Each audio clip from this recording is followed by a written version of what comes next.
Hey Frontline fans, welcome back to Comic Frontline and fans. Yes, you're back with me once again, Mike Spider Slayer, getting ready to do Spider Slayer's Haul episode number 8. Now it's good to be in front of the camera, in front of that background, doing normal reviews again off the couch. I'm feeling better. I want to thank everyone for all the get well wishes from my surgery from last week.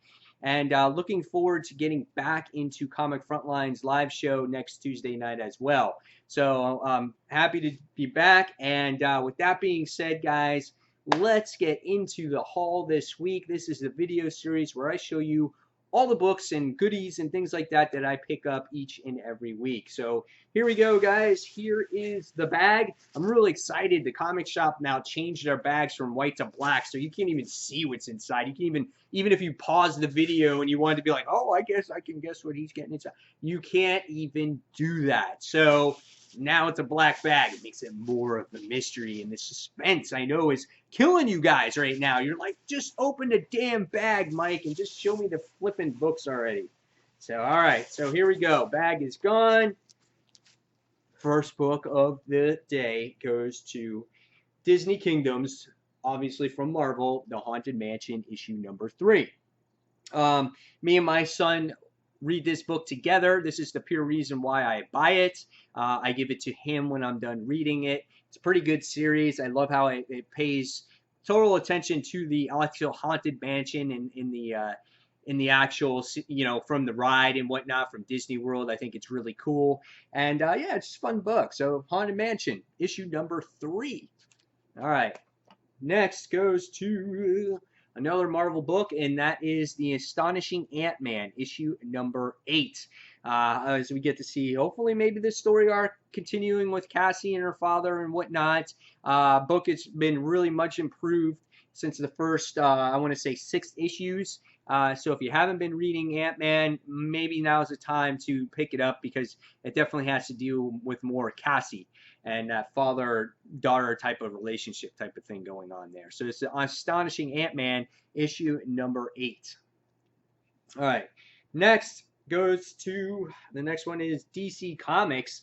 This is Hanna-Barbera's Future Quest, issue number 1. Now, originally I wasn't going to get this, but it didn't seem like a real heavy week for me, so I'm like, oh, let me give it a try. I watched a lot of these cartoons when I was kids, especially Space Ghost and, Johnny Quest and a couple of the others in there. So I wanted to see what it had to offer, and I like this cover the best out of all of them. It kind of seemed a little bit more serious, and I just wanted to see, again, what it had to offer. So I'm kind of excited about it. When you open it up, though, the artwork looks really, really nice. And I'm sure this is different stories with all the different types of cartoons that Hanna-Barbera offered. So yeah, it's pretty nice looking story. So interested to see what this one has to offer. So this is Future Quest issue number 1. All right. Next is Superman American Alien issue number 7. The conclusion to this story has been nothing but phenomenal. I've really enjoyed this overall. I can't wait till how this actually concludes. Just a wonderful, wonderful book. I think Landis has done a wonderful job with it. Artwork's a little different this time around. As you can see, it looks like, I don't know if Clark is going against Lobo here. I'm not sure, but yeah, it is. It is Lobo. So different type of artwork. Maybe not my first choice, but the story nevertheless has been such a solid book. So this is Superman American Alien issue number 7. And I like how Earth has like the shield on there. That's really nice. All right, next goes to a book that says it's the road to the Civil War, and that goes to All New Wolverine issue number 8. I'm trying to remember how this book last left off in the last issue. I kind of quite can't remember. Oh, that's right. It was a filler issue dealing with her little sister and whatnot. So now this is the book that starts to lead into Civil War. Now I got it now. So yeah, All New Wolverine by Tom Taylor is a solid read. I love the emotion he puts in his characters, and I love how he just loves to get the reader to really get invested in the characters he writes, and it really gets you attached to them. So if something happens, you're like, oh no, I can't believe that happened. But of Great book. So this is All New Wolverine, issue number 8. All right. Next we have, here it is, Civil War II, issue number 0. Read the free comic book day issue, and it was awesome. There was a lot of story in that little half of issue, and when I read it, I couldn't wait to see what happens. And me and Jay on Comic Frontline were definitely speculating who the death was going to be. We were talking about how it could be, how the obvious choice could be War Machine, but we were thinking that maybe it's actually Jennifer Walters. And if that's the case, man, I'm going to be sad. But nevertheless, I will be reviewing this book as soon as I get done doing the comic book haul. So if you guys want, if you've read your copy and you want to see a review on Civil War II and you want to discuss it in comments, stay tuned for the video after this one because I'll be doing the review on Civil War II. All right, next is Image Comics, Invincible, which I'm always happy that an Invincible book comes out. And this is issue number 128. And here it has Alan. A lot of blood on his hands. Looks like he's killed somebody. He's got that grin on his face. We found out that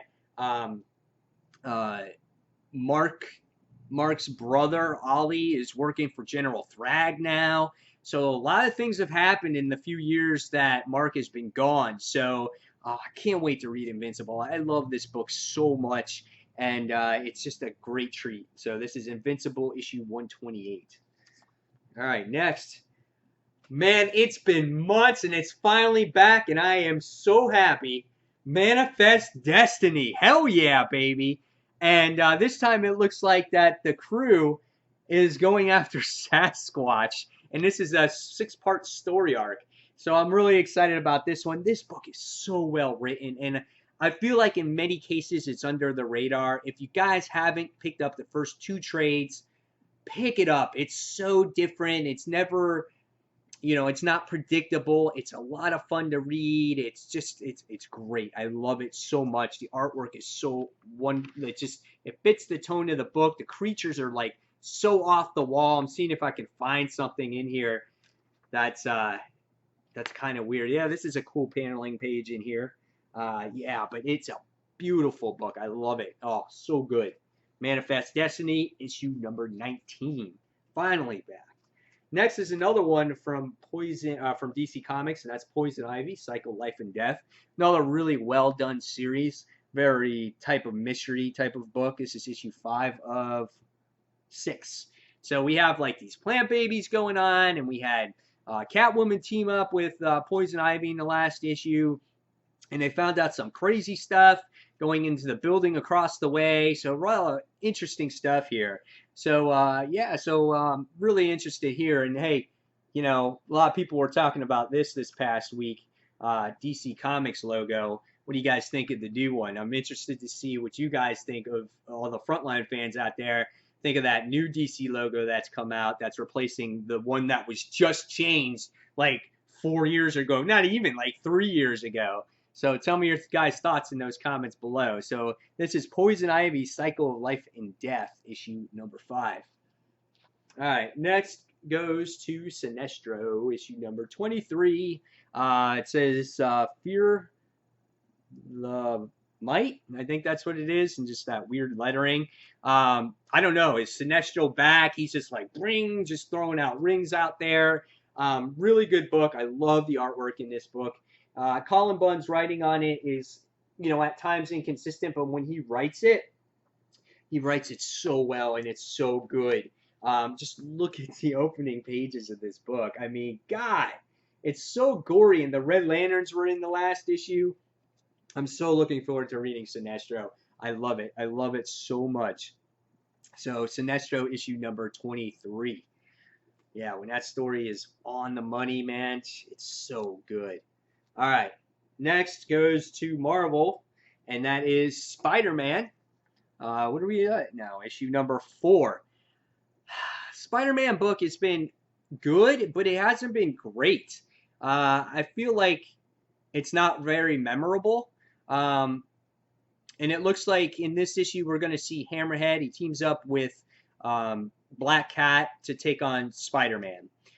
So we see more of Black Cat being the crime lord boss that Dan Slott put her in. Why she's going after Miles Morales, I can't quite remember. I know it was kind of explained, I think, in the last issue. I think they didn't want more than one Spider-Man or whatever it is, but I just kind of wish that Felicia was a little bit more the way she was. I really, that's her true character instead of being this crime lord boss, you know? So it'll be cool to see what's going on with these guys. So this is Spider-Man issue number 4. All right, next is DC Comics, and that's Superman Wonder Woman, issue number 29. Here we have Supergirl, Wonder Woman teaming up, it looks like. This is part 7 in the final days of Superman.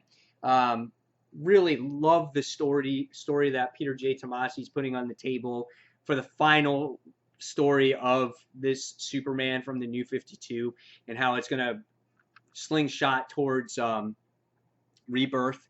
It's just written so beautifully, and just the relationship between Wonder Woman and Superman have been. It feels real. It doesn't feel forced, and just with Clark being on Earth for his final days, you feel compassion for the character, and you want him to hang around. Whereas in previous stories, it's kind of like, why is Superman here? He's lame, you know. So really good book. So Superman, Wonder Woman, issue number 29, more like really good story. All right. Next goes to the final issue of Wonder Woman. This is issue number 52. Really love the cover here. It really shows the strength of Wonder Woman. Really interesting how this story actually concludes with her saving baby Zeke and whatnot. And I'm looking forward to Wonder Woman's rebirth and seeing where that story goes. All right. And next we wind up getting this free Scooby-Doo little preview. That should be at your local comic book shops. So I wound up getting that. And then I got the Civil War II variant cover as we get to see Miss Marvel tearing apart her idol's picture, Captain Marvel. And it just blows my mind seeing this cover. When I saw this cover, I was like, wow, I just have to pick it up, because for her to tear up that picture just means a whole hell of a lot.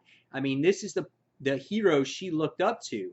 So I wonder if there's any real relevance there on why she hates Captain Marvel so much. So really interested to see. I hope there's a story in there with that. So this is Civil War issue number 2. And last but not least, guys, got a trade. $10 usually goes for $17, so I got a decent deal on it. And it was Harley Quinn, Night and Day. Don't own this trade, don't have any of the issues or whatnot, so I decided to pick it up. You know, who doesn't like classic Harley Quinn? This is just a really cool book, I thought, to have in my trade collection. So there you guys have it. There is the haul for the week. Hopefully you guys enjoyed it. Guys, please leave me the comments below on which books you picked up this week, which ones you're most excited for, maybe some you're not so excited for, and all the other topics that I kind of briefly discussed in this haul video. And fans, as always, don't forget to check out all the other Frontliners hauls and comic book reviews and our live shows each and every week. And guys, thank you for watching Comic Frontline, and this is Mike Spider Slayer signing off. Take care, guys. Bye.